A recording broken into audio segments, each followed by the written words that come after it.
Kami atas nama umat Islam wilayah Samudra Pasai,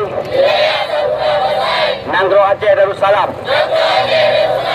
menyatakan sangat tersinggung dan sangat marah dengan pernyataan Menteri Agama Yakut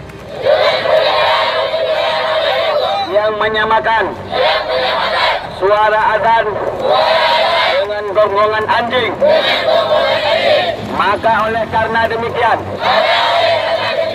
kami desak Presiden Indonesia, yaitu Insinyur Joko Widodo, untuk memecat Menteri Agama Yakut dari jabatan Menteri Agama.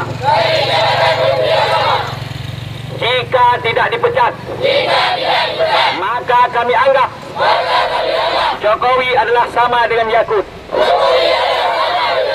Yakut adalah musuh kami. Jokowi juga musuh kami.